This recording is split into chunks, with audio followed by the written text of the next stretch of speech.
live stream. Anybody here? G-Man, Solar Dale, my two stalwarts, how you doing? No practice. That was all the pool. That pool that you just saw me shooting right there, that's the first time I played pool since Thursday. And I was just hitting balls. Good. Very good. Thank you.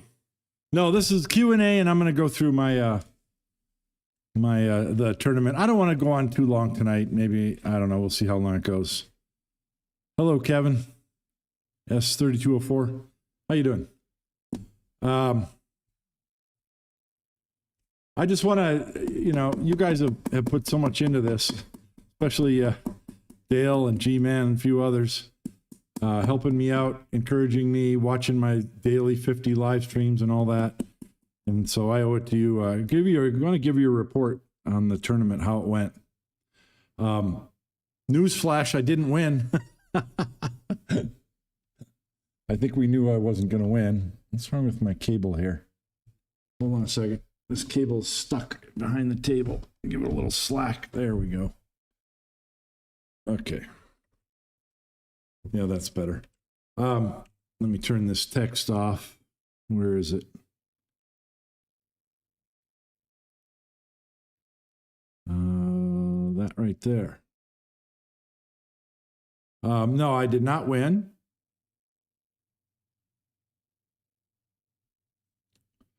And I did not do as good as I wanted to. I should have put a link to the chat over here so that let me see if I can do that right now. I'm going to grab a link. Pop out chat. Grab that. Copy. I don't remember how to add this. I'm adding the chat in my window. What do I add it as? A URL? Is there a URL? I forget how to add it. Browser? It's not browser, is it?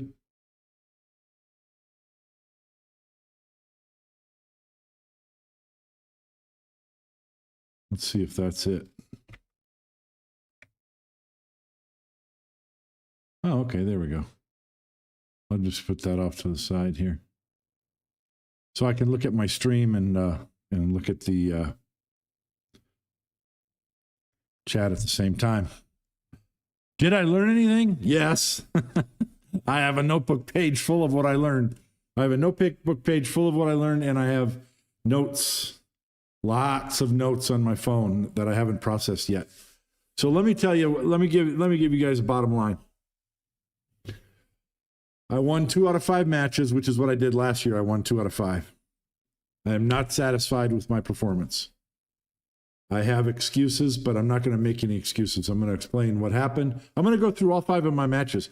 You see this score sheet right here? I scored all 5 of my matches. So I went through them and put them on the score sheet. It gives you a history. You can see the whole match as it played out. And I've got all 5 of them here. So I'm going to go through those for those of you who are interested. And I'll talk about what happened, what I did, what I learned, how I felt, all that kind of stuff. No, I did not perform as well as I had hoped to, or as well as I thought I was going to. Did you feel your palm shaking during any time shooting? No. I've played in enough tournaments over the years, little weekly ones to more major ones. I played in the US Open once. I mean, sure, I was nervous, but I did not have any shakiness that affected any shots as far as nervousness. I probably made a couple of bad decisions, but that's typical if you watch my daily 50, and then I missed too many shots, which is also typical. But I'll go through my matches and talk about that. Number 1, I wanted to prepare myself better, and I didn't. And I can make an excuse about that, and excuses are not worth anything, but the excuse is, starting in the beginning of June, I was looking for a new house. And then in July, I was buying a new house, selling the old house, packing up my house, arranging a purchase of a solar system and all air conditioning and all the stuff I needed to do to move. I wasn't playing any pool at all, and I wasn't preparing for the tournament when I needed to be. And then end of July, August was the move, and then installing the solar system and installing the air conditioning and buying furniture and so all the stuff I had to do here. It was a month's worth. And it wasn't until the first month of September that I was able to say, okay, I'm kind of settled in and I can start playing and practicing. And that's when I started doing my daily 50. I think I did like 7 weeks of those. So really that was essentially my only training. I needed to do drills and have a routine, and I never got it together to do those things. So that's not an excuse. I didn't play well enough, and that's why I didn't play well enough. I felt like I could perform pretty well, and I did okay. I ran a few racks a few times, but nothing like I wanted to. And I'll explain that in a little more detail when we go through the matches. So that's a convenient excuse, but that's what happened. I still feel good. I'm 61 years old, and I still feel good. There was a few other older players there that are established names in straight pool. Bobby Hunter and Danny Berruti. I mean, 30 years ago, those guys were to be feared in every tournament. Now I think they're playing because they wanted to participate. They don't have any delusions about winning, although they could at any time. Bobby Hunter played some good matches. Danny Berruti played some good matches. Those guys are 70 years old plus, and they're in there running racks, playing straight pool with these guys. And I'm only 61, and I still feel like my health is pretty good. So my goal for next year is get my health. And I have 11 months now to prepare, so no excuses. Get my health in order and train properly. And I've learned a lot more about what I need to do to train properly. And so that's things I'll be talking about over the course of the next month, 11 months on my YouTube channel and Patreon and to my members. But right now, I'm decompressing. Right now, I'm on vacation. I'm not going to play any pool. I'm not going to make any videos other than my rack of the week. So I've been on vacation since I got on the airplanes Monday morning. So it'll be 2 weeks. 2 weeks vacation. I am owed 2 weeks of vacation. And then when that's done, and during that vacation, I'm going to go through all my notes. I've got notes here, I got notes there, and organize things and plan things and do a more proper schedule. And I'm going to do more instructional videos more often. That's the plan. That's the goal. And train more properly. So I'm only 61. I got lots of pool left in me, and I want to play better. Can I play better? I don't know. Maybe this is how good I play, and that's it. I don't know. I'd like to think not. I'd like to think I can play better. I'm not going to play as good as Thorsten Hohmann or Mario He, who won this tournament. Maybe I will. Who knows? Probably not. But I want to play better because I played like an amateur. And so we'll talk about that. Let's see. What else did I have here? What else did I learn? You know what else I learned? Let me check the stream and make sure everything's still. Yeah, it looks like it's still going. The other thing I learned, and I watched a lot of matches, and I commentated on 3 matches. And I knew this already, but I watched it more closely this time. Pool in general, and straight pool specifically, is hard for the pros as well. I saw a lot of them miss break shots, miss position. You can tell exactly what they're trying to do. And they flubbed it. And they made the ball, but missed position, just the way I do. They just do it way less often than I do. But it's hard for them. You know, you're cutting a ball backwards and you're a foot and a half, 2 feet farther from the object ball than you want to. Man, they're working hard to make that ball. You know why? Because it takes that much work to make that ball. I don't care who you are. I don't care how good of a pro you are. You have to put in the work every single shot. It's a hard game. It's a hard game. So I don't feel bad. Well, I did feel bad for a while, but I'll talk about that. But I don't feel bad now. I'm disappointed, but I don't feel bad. I know exactly what I need to do, I think. I know what I need to do. Some of it, I don't know how to do it yet, and I want to learn. You know, I always talk about the acronym YDK, WYDK. It means you don't know what you don't know. So I don't know what I don't know, but I know what I need to look at and find out. And that's what I'm going to be doing. Okay, let's see, what else? I got to Norfolk on Tuesday and I played all day long. Now, for those of you who don't know, somebody scheduled a tournament late that conflicted with the straight pool tournament, and it was a match room ranking points event, and it was in Roanoke, Virginia. Now, typically what's been happening in recent years is that all the players come to Q Masters to play the straight pool tournament because 2 days after the straight pool tournament ends, the International Open starts in Norfolk. It's like 3 miles down the road. So that all the pros would come and play straight pool. It made that straight pool event great. It was fantastic. This year, there was a matchroom ranking event in Roanoke, which is the city where I went and looked at that house in back in June, but on the other end, on the western side of Virginia. So it's still close to the International Open. So 90% of the pros went and played 9-ball. And Shane just won the, no, that was a different event. And 90% of them went and played 9-ball in Roanoke. And that's really close. And then they came over to Norfolk to play the International Open. Because of that, there were only 5 good pros, just 5 in the tournament. And last year there was like 20 of them. So very disappointing. Last year we had over 50 players. This year, 36 players. 36 players? No, 30 players. There were 5 brackets of 6 players each. And I've got the brackets up here too. Let me see if I can bring one up. I'll show you what I'm talking about, and then I'll go into it in more detail later. Where is the bracket? Let's see. Starting soon. Video. Selfie. Let me just add an image in right now. I'll go to bracket. And let me load this up. Oh, I forgot to copy the brackets. That's why I didn't put it in here yet. Okay. I got there Tuesday and I played all day long. I played from 10 a.m. when they opened till about midnight. I think about midnight. And with a few breaks. Sometime in the afternoon or early evening, guy comes over to me and says, Upstate Al told me I could practice with you a little bit. I'm like, sure.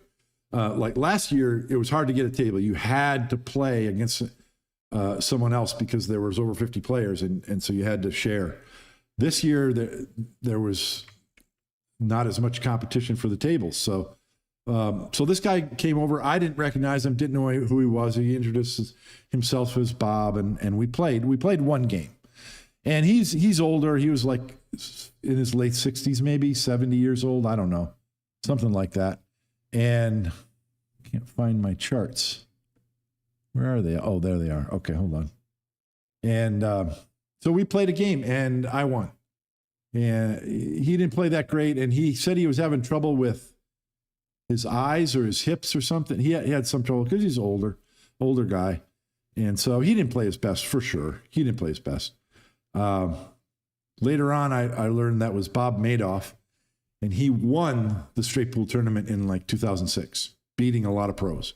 So he's a super good player. And neither of us were playing serious. We were playing serious, but not let's kill, let's win. But that felt good.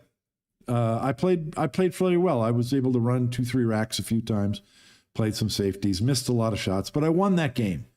So I was like, okay, I'm going to do okay. I'll be all right. And so then, hold on, copying a file. Copying a file over, and this is in the way, and there we go. Paste. Okay. Monday, and then Wednesday, my very first match, I draw Mario He. For those of you who don't know, Mario He won the tournament. So I drew the winner of the tournament in my first match. And as you can see from the score there, let me try and bring up the bracket. I'm trying to find the right bracket. It's the last one I brought up. There we go. Mario He is from Germany or Austria. I don't remember which. But here's the bracket. Mario He won all 5 of his games. Talk about that in a second. So this is my game with Mario He.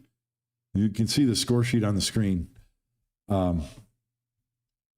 broke the balls okay, and he had to play a safety. And we went at the safety battles. You can see 4 safeties in a row by each of us. Actually, Mario was able to make 1 ball off one of my safeties, but he didn't get another shot, and so he played safe again. So I was like, okay, let me just compete and see what happens. 1 shot at a time. Anyway, then Mario had an opening. I misplayed a safety. Maybe I'll show that to you here in a second. I misplayed a safety. Mario got a shot, made the break ball and made 1 shot, but didn't get another shot. And then I think he scratched trying to play safe. And then I couldn't do anything. 2 innings in a row. I ran 2 or 3 balls and missed because I got out of line. It was position errors. I got out of line. And so then I missed. The second time Mario had a shot, and he ran 162 balls. So he won the game, and he set the high run. Later on in the tournament, he ran 168, and then later on after that, he ran 170. So he won the high run for the tournament. I didn't feel terrible about losing to Mario He, because that's like losing to, like I lost to Fedor Gorst last year, and he ran 125 and out. I didn't think I was going to win anyway. I wanted to put in a good showing, which I didn't. I only scored 5 points. But let me bring this back. Here's Mario He's matches right here. Okay.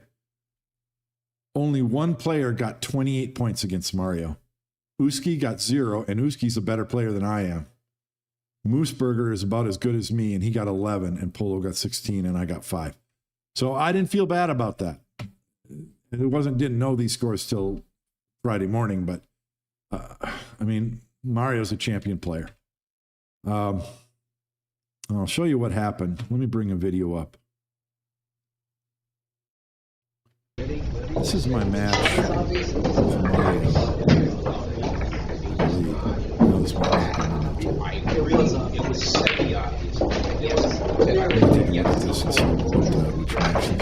Yeah, this is my match with Mario.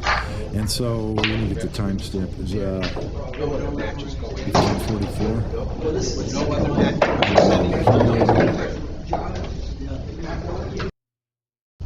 Right here, I'm playing safe against Mario, and this is early in the match. Neither of us. He has 1 point and I have 0. What I'm trying to do is thin the 14, because the 14 is going to hit the 11, it's going to hit the 8, and there's gaps between those balls. I think there's a chance the 8 ball might come out, but I don't think so. I'm trying to thin the 14 and put the cue ball here, and I missed the 14 completely and hit the 5. Okay, so error. That's an error, simple error. Mario runs 13 balls, shoots the break shot, and runs 2. And so let's go ahead. Let me go ahead a little bit to like 30 something.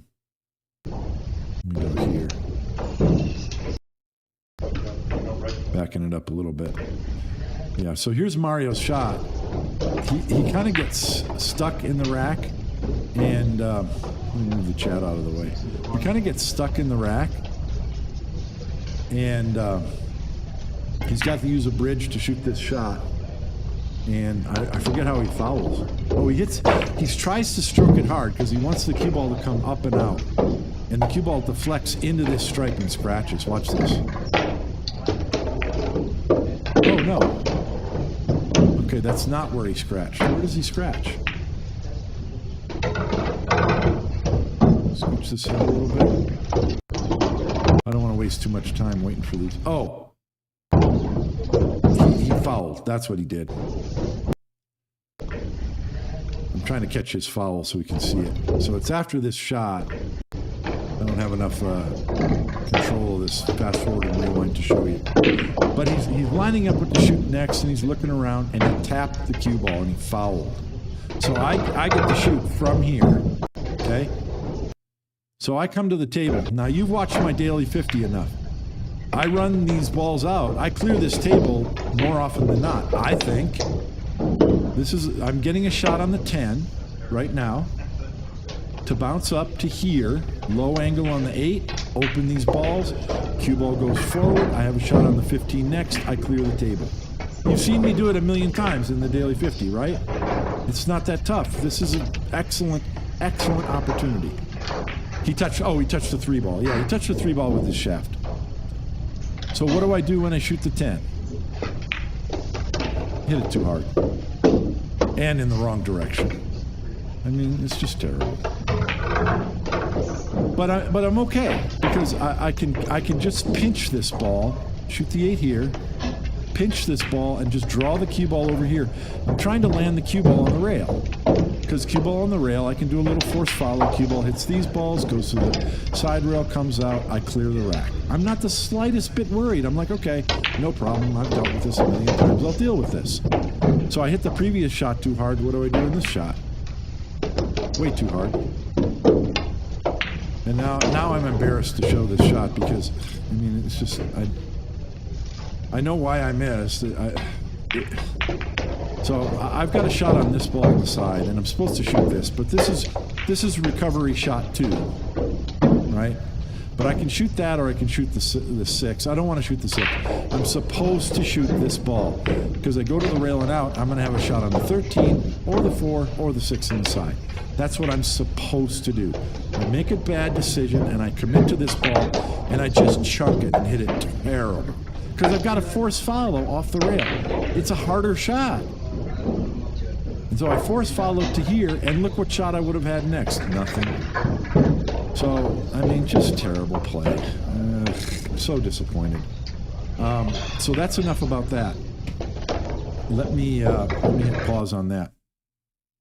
And let's turn that off for a second. So that's that match. I'm not feeling terrible so far. I mean, yeah, I'm disappointed that I didn't play better, but I didn't think I could win because it was Mario Heat. All right, second match. Michael Ogard. Now, I had never heard of Michael Ogard before. He's a very good player. I don't know what his Fargo is. I think I looked it up and he's not even in there, but he's a very good player. And as you can see, this game went more innings. Instead of just 4 or 5 innings, it went 9 innings. And I got 38 points. And the reason why I wasn't more competitive was right here. I would say that this is why I wasn't more competitive, is I missed 4 shots. But look at Michael. He ended all 6 of these innings with a miss. Okay, so if missed shots aren't the difference, what's the difference? The difference is that when I got a shot, I ran 6, 9, and 17, which is what I've done every day in my daily 50. What happened when Michael Ogard missed his shot? Before he missed his shot, 41, 57, and 19. Somebody's saying something about Michael. What did he say? Oh, Ogard is a 753. I'm a 674. He's a very good player, okay? And I didn't know that going in, but he controlled the game. I missed way too much. You can see I marked the reasons why I missed. I had to use a bridge, so that's related to a position error. These 2 were both, and then all 3 of these were position errors. Cue ball didn't go where I wanted. Still not an excuse to miss, but it made the shot harder, and I didn't put in the effort I needed to make the ball. My high run of the match was 17. Okay? Not happy. Not happy at all. And I made a note here. Here's timestamps. I could show you a couple of shots. I made a couple of good, really sweet shots. And I made a pack shot to shoot, which is cool. That's what you have to do because this game went 8 innings. You have to make the most of the innings you get because you ain't going to get a lot of innings against these good players. And so it may be a really tough rack. So what? You've got to find a way. And that's what the good players do. And if they can't find a way, they play safe instead of missing. Okay? Anyway, what I'm leading up to is this. I scored 43 points in my first 2 matches and played bad. After Michael Ogard's match, I went to the corner table and I played till 1 a.m. because I wanted to erase it from my memory and I wanted to try to play correctly. And I played till 1 a.m. and I could not run 50 balls. I'm telling you this. I went to my hotel room and everything was negative, completely negative. I couldn't stop being negative in my mind. And at one point, I was going to call the airline, go home, forfeit my matches, get home, sell my pool cues, sell my pool table, quit pool, quit YouTube, get a job, and never do it again. I mean, that's how negative I was. I was so angry, so mad at myself for playing so freaking bad. Son of a gun. And that I went to sleep in that attitude. When I woke up, I felt a little better. I got a couple good messages from a couple of people. But I felt better when I woke up in the morning. I knew that was ridiculous to feel that way. And I know I'm going to be a pool player till the day I die. And I knew that. And I said, I had to tell myself, okay. The other reason I was mad is because in order to qualify, I probably had to win at least 3 matches. And so I had to win my next 3 matches. And I knew one of them was going to be against a player better than me. I can still do it. I beat Max Eberle last year. So I was like, okay, maybe you qualify, maybe you don't. That can't be your goal. You have to, it's got to be about the process. You have to go in and execute your shot, every shot that's in front of you. So, and when I woke up in the morning, I did not feel like playing pool. I had played till 1 o'clock the night before. And I just felt going in and hacking at the table until my match started was not going to be productive. So I went in 1 hour before my match started and got about 40 minutes in. And rather than trying to run 50 balls, I just shot shots and paid attention to the process. So my third match was against the easiest person in our bracket.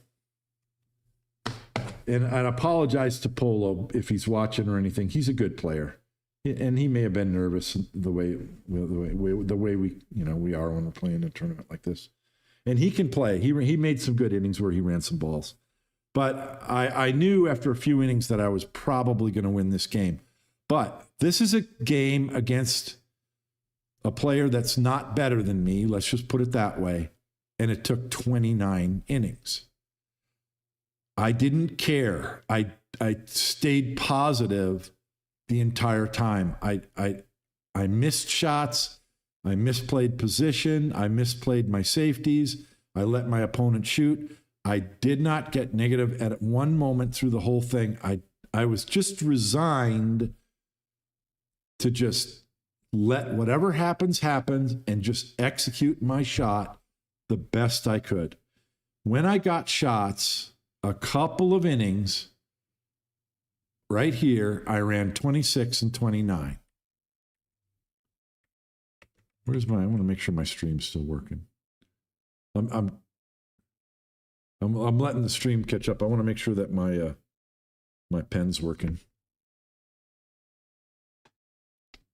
So I didn't play good, and there were a lot of safeties in this match. I'm fine with that, but against a better opponent, when you miss, like here I missed, your opponent's going to run more than 23. He's going to run 50, 60 probably against those real good opponents. Yeah, my pen isn't showing up. I thought my yellow pen is showing up on the screen, but it's not showing up. I don't know why. Sorry about that. So I'm drawing circles on the screen, and you're not seeing what I'm pointing to. But anyway, you can see what I'm talking about. Yeah, I saw the video that little Chris did with Demetrius. He posted a video where he cut out an excerpt where Demetrius talked about the competitive cycle from beginner to good player, and then in a cycle. So go to little Chris's YouTube or Facebook and watch that video, because that's exactly what I'm talking about. Anyway, so that's what I tried to do. And I won the match, and I won it convincingly. I knew I was going to win. He got to 58. I mean, it was not a good performance by me either, but I played a little better. Okay. And I was just accepting of any outcome that happened. I just accepted it. I didn't win that match and then say to myself, all right, I only got to win 2 more and I can qualify. Yeah. No, that's not how I operate. That's result oriented. You can't do that. So I don't operate that way. I just wanted to try and play the best I could. So the next match I played against Yanni Yusi, who's a very good player, and he's friends with Yanni Saikinen, who I lost to last year. Yanni Yusi played a very good match against me. He only had 2 good scoring innings. And this is something I tried to express a couple times during my daily 50s. You don't need to run 100 balls to win straight pool matches. Yanni ran 49 and 26. Those were his 2 best innings. And then he had a few smaller innings. And he got to 125. 20, yeah. It doesn't look, oh, he had a 13, a 13, a 13, a 16, and an 8. So 5 low-scoring innings and 2 innings, a 49 and a 26. And that's it. He wins. That wins a match if you play safe and don't let your opponent shoot. Look at what I was able to do. I played safe a lot, took intentional fouls, and I started writing an I for intentional fouls. Yanni Yusi controlled the table. I didn't feel negative. I was disappointed that I didn't score more, but I didn't feel negative about it because the reason I didn't score more is Yanni Yusi played well. He didn't run 100 balls. That's not what I mean. He controlled the table. When he didn't have a shot, he played a good safety, a well thought out safety. And I played some safeties back and tried to hang in there. But then if a ball leaked out, he studied it. And he didn't just make one tough shot and play safe again. He figured out a way to run balls. He knocked me out of stroke. I got towards the end, he knocked me so far out of stroke that if you look at inning 17, I had 2 intentional fouls, or was it 60? Whatever. Oh no, 2 intentional fouls because I made a ball in 15, so I ended the other 2 intentionals. Then I took 2 more intentionals, and then I made a 3rd intentional there in inning 17 and lost 15 points because of it. And man, oh man, the reason why is he knocked me out of stroke. And that's, I give a lot of credit to Yanni Yusi. He played a great match. Anyway, so that ended any chances I had of qualifying. But, so I didn't perform, but I didn't feel bad the way I didn't the first night in my hotel. I still played till midnight, 1 a.m. Then let's just go to the next one. Next day, I played Peter Musruger, good player, I believe from Germany. And we're probably pretty closely matched, but I was calm. I was resolute. And as you can see, he got ahead of me 41-11, or no? Oh, he got ahead of me 68-42. I was behind a little bit. And he was shooting good. He ran 29 there. He ran 20 here. But he kept making mistakes. And this was my best match. And look, I ran a 30 and a 35. That's it. God. Last year, in my first match, I ran 72 against Carly Beato. I ran some 40s and 50s against other guys. I did not train properly. My new fundamentals just weren't imprinted. They weren't solid. They weren't a solid habit. And I wasn't able to run a lot of balls. And so this is what I need to do if I'm going to run 200. But anyway, I won this match, closer match, but I was ahead. After the middle of the match, I got ahead and I stayed ahead. A few safeties, but I was pretty calm during that match. And so I felt a lot better about my play. I had planned on using the table time and playing all day, every day. But after I won my match, my second match against Musruger, I put my cue away and I didn't play again. That was Friday morning.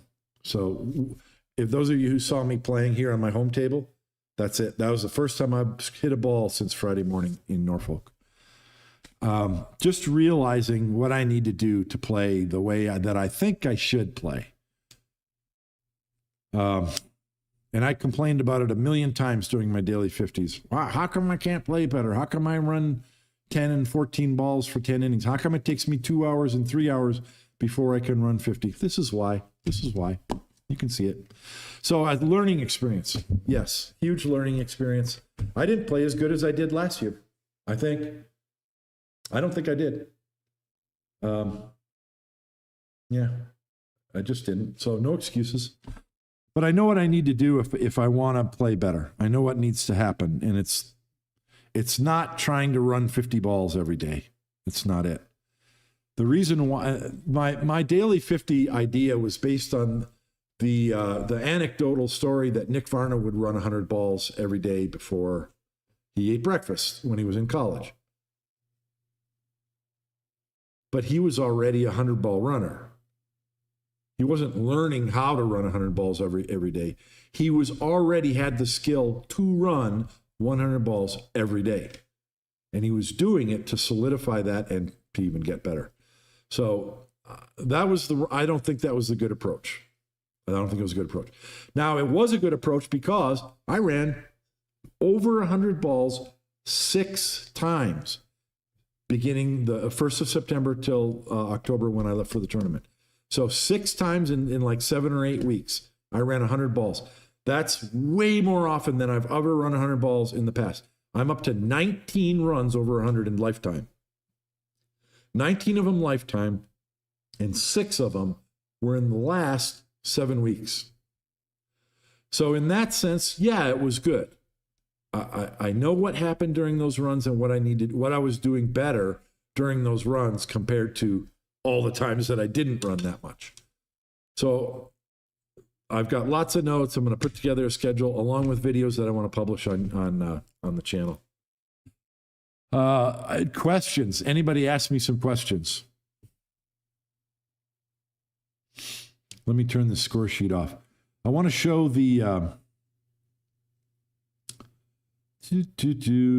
where is it?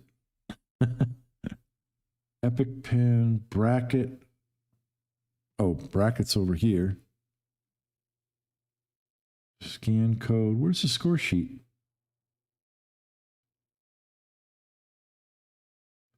Oh, it's here. There we go. So this is my bracket. So as you can see, there weren't, like I mentioned, there was only 5 really good pros. So there was 5 brackets. So Mario, he was the pro in our bracket. Ogard and Uski are both very good players. And even so, each of them, Ogard won 3 and Uski won 4 matches. So they advanced.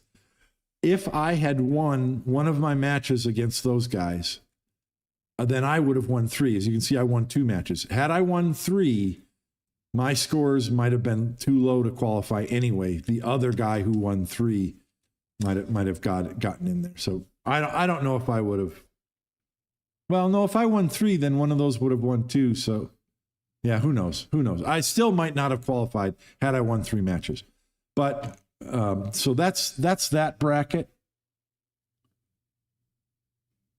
I want to show the other brackets. So here is this bracket had Ralph Soke as the top player, and he won 4.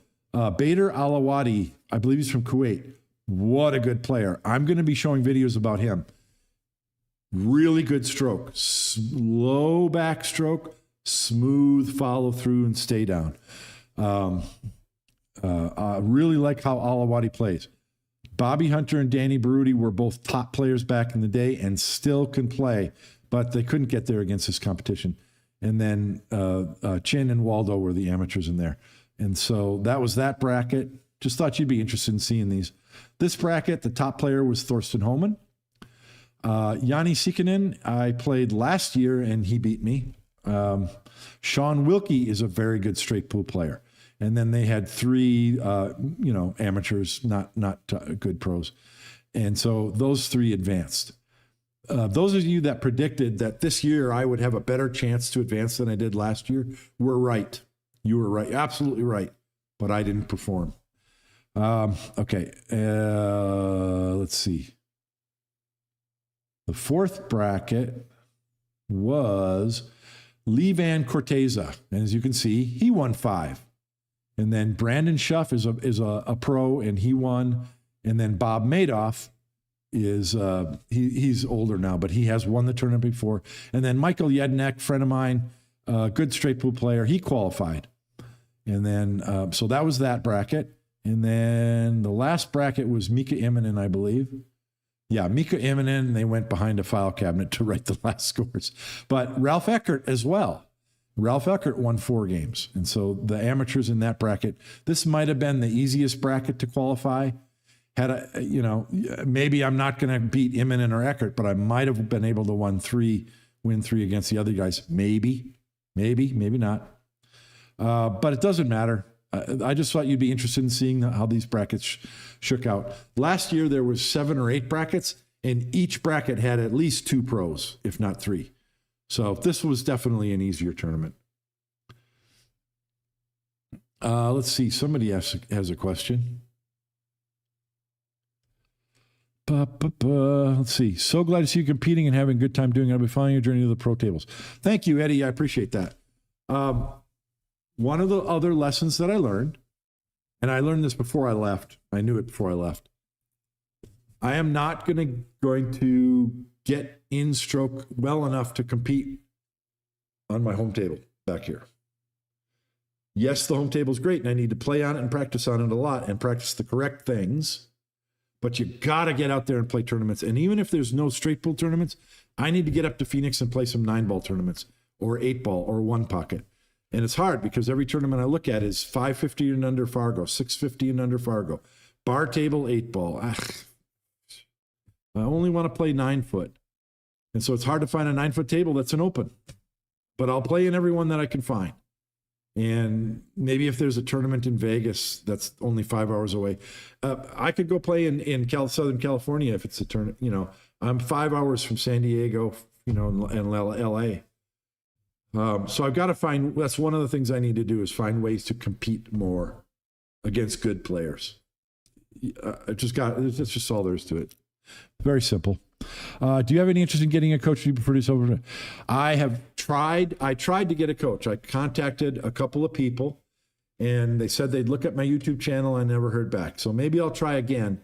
I know for certain I need a mental coach.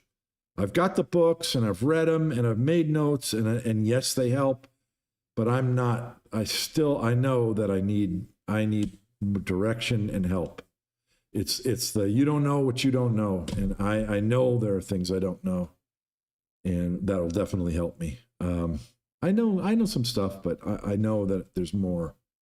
And then as far as a physical coach, I would love a coach that's going to help me with drills, because they're going to tell me to do things that I don't have planned and make me do things that I think aren't necessary or uncomfortable, and I'll need to do them anyway because you do what your coach says.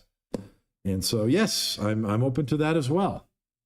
No, there is no straight pool league in the Phoenix area. I have it in my notes. I'll take a day and go up there and go to different pool halls and try and talk to people and just see what the interest is. I've talked to some people so far, and there isn't any interest. It's like everywhere else in America, and I don't want to go into the rant, so I'm just going to say it real briefly. 7-foot tables in America has ruined pool in America. So, and that's the reason why we don't have more stronger players on the 9-foot tables. Now, for the people who only want to play on 7-foot tables, it's wonderful for them. Oh my God, there's so many leagues and tournaments and events that they could play. It's fantastic for them. And I wouldn't want to change any of that for the people who want to do that. The problem is the players who might have an interest in getting better have no resource to get better. They see the 9-foot tables on the other end of the pool hall, but they never go play on them because all their friends are here on the 7-foot table. This came up during that the Hanoi Open, the Matchroom event in Hanoi. A couple of the pros had posted videos where they went to local pool halls in Vietnam. These pool halls were massive. One of them had 75 pool tables. On a weekday night, every single pool table was full of people playing pool in Vietnam. And there was not one single 7-foot pool table in the place. That's the problem with pool in America. And I'm not saying we need to get rid of the 7-foot tables. There needs to be a structure for the juniors and then advanced players to train on 9-foot tables. It ain't going to happen if we don't have that. We're never going to develop a large enough group of pros to compete in the Mosconi Cup. No disrespect to the guys we do have. I tell you what, I've got so much respect for Tyler Steyer. Oh my God. He's been in the Mosconi Cup several times already, and he keeps getting better every year. That guy's putting in the work. It's amazing. God, and I love his game. A lot of respect for him. Shane Wolford is in this year, and I don't know very much about him. Can't wait to see him play. But guys, who else do we have? A smattering of players that are mid 750s or lower. Europe could put together 3 teams that all could challenge the American team. And that's the reason, 7-foot tables. Okay, enough of that. Why don't you start one? Yes, if I can, I will. I'm cautious about it for 2 reasons. It's a lot of work, and it means going up to Phoenix quite a lot. And that's a long drive. It's 40 to 50 minutes. That's not that bad, but it kills the entire day. So I'm taking 2 weeks vacation, and I'm going to take lots of notes and think about things and decide what I want to do and plan and decide where my focus is going to go. Because I have other things beside pool, man. I'm not going to talk about them. That's my private life. But I don't have 24 hours a day to play pool. I need to dedicate a lot of time to pool if I want to get better. You're not going to, I'm not going to start running 50 balls the first inning every time I step up to the table if I practice an hour a day. It's not going to happen. No way. And I realize that. So, yeah, I would like to start a straight pool league. I need to talk to a couple of people. I want to talk to Steve Kurtz. He runs the league in New England, a really good league. And so I know he's going to have lots of insights. Again, I don't know what I don't know. So I need to talk to him and learn how to approach it, how to set it up, how the money works. I'd love to get people interested because the pool halls that I've seen in Phoenix, they've got a lot of 9-foot tables. Main Street Billiards has a bunch of them, like 19 of them. Bullshooters has a bunch of good 9-foot diamond tables. So and they have leagues. So it's probably possible to get a straight pool league going. You have to find at least one pool hall that is willing to host the league and negotiate a table time price for the league players in the pool hall. And so it's a lot of work. We'll see. I would like to do it because I want to promote straight pool, and I want to do what I can to promote players on 9-foot, playing on 9-foot tables. So there's more. Do what I can, what little I can to promote more players coming up and becoming pros, because they have good reason to now with Matchroom putting a lot of more money into these events. All right, what else? Any other questions, guys? Ask me anything. My solar system, I got my solar system permit approved like 2 days before I left for Norfolk. So I filed online with Arizona Public Service because they need to do their inspection as well and then install a meter. But I wasn't home. So when I got back, Arizona Public Service rejected it because I didn't include one little thing. So I had to go out to the panel, take a picture, send it to them. So hopefully sometime in the next week, Arizona Public Service is going to come out and look at my system and say, yeah, it looks good. And then it can be up to 2 weeks after that someone comes out and actually installs the meter, and I can't turn it on to then. So it could be 3 more weeks before my solar system gets turned on.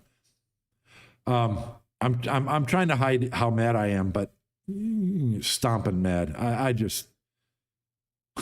I thought I'd be getting my solar system turned on mid-September. I don't want to go into it or I'll get pissed off. But that's my solar system. And then woodworking, I got my shop set up in the garage, and then I haven't done anything. I got a couple of sculptures that I'm working on, and then racks. Haven't hardly made any racks yet lately or done any marketing on that. I'm not sure if I want to. So that's one of the things I'm going to be thinking about over the next week and a half. So give me some time. I'm not going to post very many videos other than the rack of the week until here. I'll give you a date. Today is the 2nd. So the 13th, Monday the 13th. And I'm going to put it to you this way. Because right now, my major source of income, it's not everything, but my major source, and I don't make much and I don't need much, but my major source of income right now is YouTube. And I want to grow my channel. I'm at 25,000 and I've worked it, but I haven't, I've tried a bunch of things. Try this, try that, do that. I don't know. And that's one of the things I'm going to be doing is researching how to grow your channel from 25 to 100K. So I need to talk to little Chris because he just did that. He just got to 100K recently. But the growth in my channel, I think my YouTube channel has been slowing. Do I have what it takes to keep it going? Can I get to 100,000 subscribers on YouTube just talking about straight pool? That's a big question. I don't know. I don't think so. And so, and I've got tons of notes about videos that I want to make, which are not dedicated to straight pool. They're about how to play correctly, stance, alignment, stroke, pocket balls, and play position, and all those things. And so I have my take on that. Little Chris has his take. Charivari has his. There's other channels out there. Ron Shepard is doing a lot of stuff. So I think I can fit in there, and if I think I can grow my channel to get to 100,000. I would love to do that. I would love to make enough money to live off from YouTube. Right now, it's not enough, but it's worthwhile doing, and I like doing it. So that's going to be my focus. 50% is going to be of my life is going to be training to be a better player and making instructional videos. I want to make more instructional videos on a more regular basis. Up till now, my best videos that I've done have been 30 minutes long instructional videos, and it takes too much work to do that in organization. And I'm a procrastinator anyway, so I'm going to try and cut things down into more digestible topics. At least I think that's part of the plan, and see how that does. So if anyone has any ideas about how to grow my channel, I'm all ears. I'll listen to anything and maybe trying anything. I take it you think you have a lot to gain by playing tournaments no matter what. Yeah, absolutely. Absolutely. Playing a 9-ball tournament. I hate 9-ball more than any other game. But if there's a 9-ball tournament in Phoenix that I can go play in an open tournament, I will go play. Because I've played a ton of 9-ball in my life, and I don't care if I win the tournament or not. But it's not about the game. It's about you're playing a match against an opponent, and you have a limited number of opportunities to perform. It's about the performance. You can't do what I did here and score 7 points and then miss, and 6 points and miss, and 13 points and miss. That's a poor performance. And it's going to be the same in 9-ball. You got to play safe well, and when you get a shot, you got to run out. That's 9-ball. And so it's about performing. People call it under pressure. You can call it pressure if you want. It's about performing when you have the opportunity, because you have limited opportunities during a tournament. That's just how it is. You can't count on your opponent to miss a lot. Like my games here, my opponents missed more than me. But you can't count on that to win. So that's what tournaments do for you. It doesn't matter if it's not a straight pool tournament. One pocket, straight 9-ball, 10-ball. I just don't want to play on the bar table. I'm not going to talk about that. If you want to grow your channel, my guess would be easier to... Yeah, absolutely. Look, the vast majority of people who watch YouTube videos, pool players, the vast majority of pool players who watch videos on YouTube about how to do things, they're probably not that great. They're either beginners or they're 400 or maybe into 500 Fargo. I'm sure that 600 and 700 Fargos also watch them, but not as much. We're talking about numbers, the quantity of people watching videos. And so that's what I should orient my videos towards. And there ain't nothing wrong with that. Your basic fundamentals is the cornerstone that your game is built on. You've got to have those solidly in place to become a better player. And that's one reason why I don't do better. Mine are not as solid as they need to be. So anyway, in your opinion, how did the tables play? They played fantastic. Those are, Q Masters has older diamonds. They're red label and blue label diamonds. I frankly, I can't tell the difference. I know there's a difference between those, between blue and red and the more recent diamonds, but I can't tell the difference. The cloth on those tables was only 1 week old when we arrived. So the pockets played kind of soft. It's a 4.5 inch pockets, and the corner pockets played probably almost as soft as the ones at my home table here. So they were conducive to running lots of balls. You could shoot, as long as you didn't shoot it too hard, you could shoot a ball into an upper, a long shot into an upper corner pocket. And if it brushed the rail, it'll go in as long as you didn't hit it too hard. You could rattle it if you didn't hit it too hard. And that's one of the things I noticed too. I saw more than once, Ralph Soke, Thorsten Holman, even Mario He as well, Bader Alwadi, the best players, shooting a cut shot, not a hard cut shot, into an upper corner pocket, and they undercut it, brushed the rail, and it rattled. That's why I say this game is hard for everyone. You've got to have that focus to be able to make those balls. It's not an easy game. So the games were very good. I mean, the tables were very good. No complaints. I wouldn't have enjoyed it as much if the tables played tighter. It doesn't, at least for straight pool, it's not as good.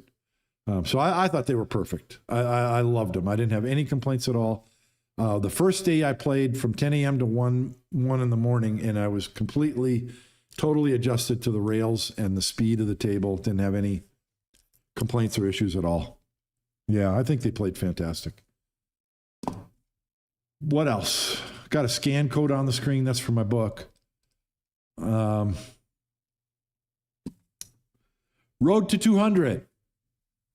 I like the end of this year being a goal to run 200 balls. I've set goals to run 200 balls before and never achieved it. And I know why. Is it enough time? Probably it'll be hard because I'm not going to start playing again in earnest till Monday, the 13th. But that means training and run attempts for a month and a half. I don't want to set a goal. I would like to do a video series called kind of a continuation of the Daily 50, but it'll be called Road to 200, where I'm trying to run 200 balls. But it's going to be a limited affair. I'm not going to play for 4 hours.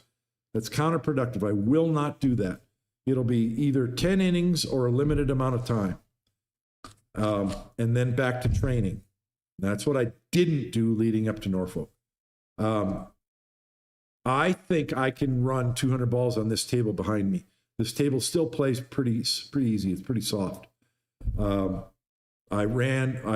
set several new records for me. My high run is now 151 balls. All my life, my high run was 129? I don't remember what it was, 137. And then I broke it 3 times and ran 151 here. So if I can run 150 run here, I can run 200. It's only 3 more racks plus so many balls. 3 more racks plus 7 balls, 49 more balls. So I've got to play steady and get fortunate on the break shots just 3 more times over what I've already done. But it takes quality effort, quality performance to get over 100. And then you've got to get fortunate enough to get another 100 by continuing to perform well and getting a good enough opening on your break shots. So I'm going to make that a goal. And then if I don't get it by the end of this year, the next goal will be my birthday, which is April 27th. But man, I'm telling you, it doesn't do any good to set a goal if you don't put forth the proper effort to reach it. So that's where I'm at right now. Proper effort to reach that, proper effort to get my game to where it needs to be competitive in Norfolk next year. I want to go next year. Hopefully they don't schedule a 9-ball tournament to conflict with it. Peter Burrows, who organizes and runs the tournament, was pretty upset about that. And he reached out to the Matchroom and the people running that tournament and was very friendly with them and tried to, they just don't care. They don't care about straight pool. So that's very disappointing, but hopefully we can have a tournament next year that does not conflict with another event and we can get a better turnout. Yes, physical fitness matters. It's one of the things that's in my notes. I am not at my optimum weight or health. And that's part of what I want to do. I've started to work on that. Everything's half-assed. I made a half-assed effort at starting to eat better. So that's better than continuing to eat cheeseburgers every day. But I need to, yes, physical conditioning matters. I'm 61 years old. I'll be 62 for the tournament next year.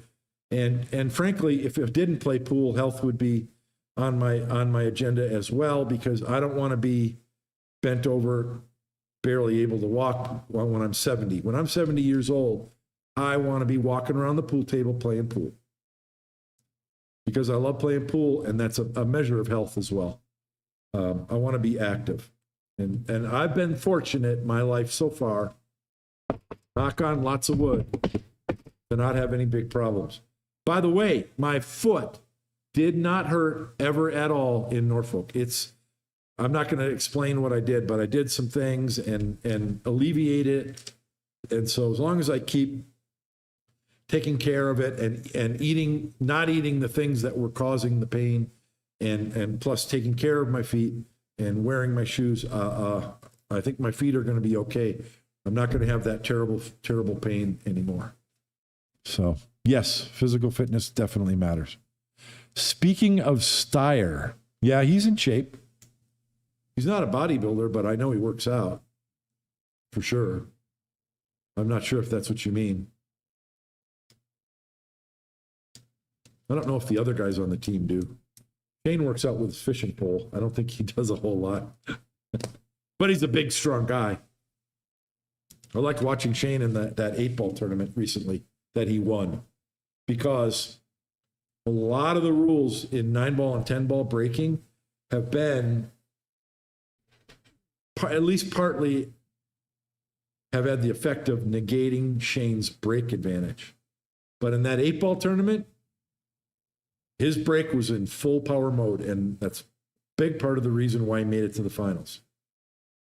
His break was just, it's phenomenal. It was awesome watching Shane released from the chains that bound him and able to let and get his break going again. It was awesome to see. Anyway, what else? Anybody got any other questions? I'm done. How long have we been on? An hour and a half? That's enough. Anybody else have any other questions? All I could say is I'm going to do better play in my own play and on the channel. And I really want to plan. Up until now, my efforts have been, hey, let's see what can happen. And I've gotten to 25,000 subscribers, and it's still, I get subscribers every day. And it just blows me away. It's incredible. But now I want to take a more proactive effort at growing the channel, learning more about the analytics, who's watching from where, what videos are doing better than other videos, etc. He's a guy that reported seriously in healthy body, mind, philosophy. Yeah.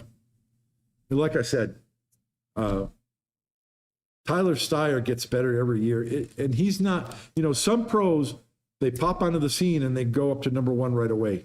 Shane Van Boning did that. But other guys, they got to work at it. And that's what Tyler's doing. I'm really impressed with him.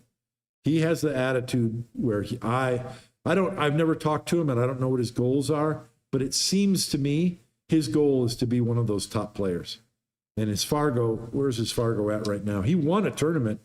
He won a 9-ball tournament. I think it was 9-ball recently, and he beat Shane and Skylar Woodward in that tournament to win. Let's take a look and see where he's at. And if you remember, it was probably no more than 3 years ago that Tyler Steyer made it onto the Moscone Cup team, and people were bad-mouthing him. He doesn't play enough, blah, blah, blah, blah. Not anymore. He plays good. He's up to 776 now. 776. I guarantee you. Well, I believe, in my opinion, his goal is to be an 800 Fargo player. And he's doing it. He's getting there. He's working it. Matt, a lot of respect. All right. Anybody, any other questions? I'm going to go. But I'm saying look for better things from this channel in the future. I want to try and grow it to 100,000 if I can. I don't know if I can, but I want to do, I'm going to take a more proactive role, make better videos. So look for that as well. But don't look for anything until the 13th, until Monday the 13th. I'm on vacation till then, but I will do the rack of the week. All right, man, I'm signing off. I don't see any other questions coming in. That's my report.